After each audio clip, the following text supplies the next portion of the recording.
ஓம் சக்தி. என் அன்பு தங்க பிள்ளையே, உன்னுடைய இதயம் எனக்கு தெரியும். உன் கண்ணீரின் உப்பு எனக்கு தெரியும். சொந்தங்கள் என்று நீ யாரையெல்லாம் நம்பினாயோ, யாரையெல்லாம் நம்பி நம்பி கரம் பிடித்தாயோ, அவர்களே இன்று உனக்கு கடுமையான துரோகத்தை செய்திருக்கிறார்கள்.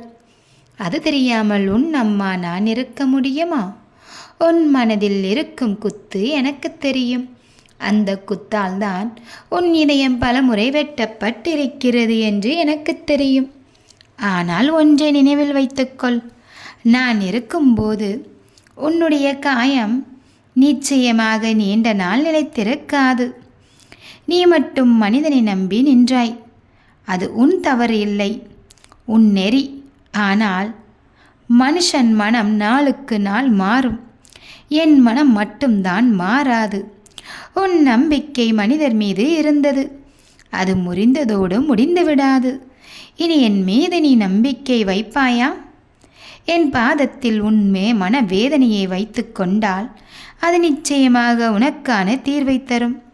எனக்கு தெரியாமல் உன்னை யாரும் ஏமாற்ற முடியாது, உன்னை யாரும் காயப்படுத்த முடியாது. அவர்கள் செய்த துரோகம், அதைத்தான் ஒவ்வொரு நாளும் நீ நினைத்து கொண்டிருக்கின்றாய். நான் அதை நிச்சயமாக கவனித்து கொண்டுதான் இருக்கின்றேன். அவர்கள் செய்த வஞ்சகம் நிச்சயமாக உன்னை விட்டு விலகும். என் பிள்ளைக்கு தீங்கு வந்தால் அந்த தீங்கின் பலன் அவர்களையே தேடி வரும். அது என் சத்தியம். ஓம் சக்தி. நீ இன்றைக்கு தனியாக இருப்பது போல தெரிகிறதா தங்கமே? அதை கண்டு கலங்காதே. சொந்தம் என்று நினைத்தவர்கள் எல்லாம் உன்னை விட்டு திரும்பி போய் விட்டார்கள். யாரும் உன் கையை பிடிக்கவில்லை. ஆனால் என் கையோ உன் கையை இறுக்கமாக பிடித்து கொண்டிருக்கின்றது. நீ பாதி வழியில் நின்று விடாதே. துரோகம் நடந்தால் முழு மனது முறிந்து போகக்கூடாது. கண்ணீர் உதிரும்போது அதே நேரத்தில் நான் உன் மனதை இரும்பு போல் உறுதியாக மாற்றுகிறேன். உன் வாழ்க்கையில் இவ்வளவு மோசமான துரோகம் நடக்கும்போது கூட நீ என்னையே நினைத்தாய். அதற்கே நான் உன் நிச்சயமாக மனக்கவலைகளை மாற்றி உன்னை உயரமான இடத்தில் வைப்பேன். உன் மனதில் உள்ள சோர்வை விட்டுவிடு. யார் வஞ்சகம் உனக்கு செய்தார்களோ அவர்களுக்கு நான் நிச்சயமாக ஒரு பாடத்தை கற்பிப்பேன். நான் உன்னை காப்பாற்ற நான் செய்கிற காரியம் உனக்கு புரியாது. ஆனால் ஒரு நாள் தெரியும். அன்று நீ என் மீது எப்பொழுதுமே பக்தி வைத்து கொண்டுதான் இருக்கின்றாய். ஆனால் அன்றோ என் மீது வைக்கும் பக்தி அதிகமாக இருக்கும். நீ அடிக்கடி கேட்கிறாய், ஏன் அம்மா இது எனக்கு நடந்தது என்று. என் பிள்ளை, நீ யாரை பிடித்து ஓரமாக நின்றாயோ அவர்கள் வேரோடு உன்னை பிழிந்து கிழித்து விடுவார்கள் என்று எனக்கு தெரியும்.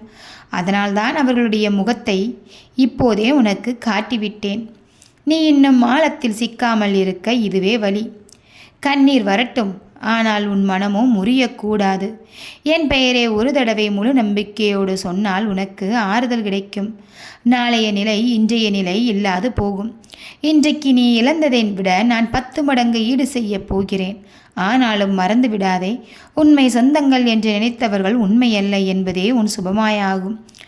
உன் மனதம் எப்பொழுதுமே கவலையில்தான் இருக்கின்றது. பழையதை மட்டுமே நினைத்து கொண்டிருக்கின்றது. அதை கண்டு கலங்காதே. உன் பாதையில் நடப்பவனை நான் வர வைத்து கொடுப்பேன். யாரும் உன்னை மீண்டும் ஏமாற்ற முடியாதபடி நான் உன்னை காத்துக்கொள்கிறேன். கொஞ்சம் பொறுமை, கொஞ்சம் நம்பிக்கை, கொஞ்சம் வல்லமை, இவற்றை உன்னிடம் நான் வைத்து கொடுக்கின்றேன். நாளைக்கு இன்றைய காயம் நினைவில் கூட வராது. அந்த வருத்தம் வேரோடு உன்னை விட்டு போய்விடும். என் பாதம் உனக்கு அடைக்கலம், என் கருணை உனக்கு கவசம். அஞ்சாதே தங்கமே. என் ஆசீர்வாதம் உனக்கு நிறைந்திருக்கும். என் பிள்ளை என்றும் என் பார்வைக்குள் தான் வாழ்கிறாய். அதனால் உன்னை நிச்சயமாக எந்த தீங்கும் அண்டாது. உன் வாழ்க்கையை நிச்சயமாக நல்ல முறையில் நான் மாற்றிக் கொடுப்பேன் தங்கமே.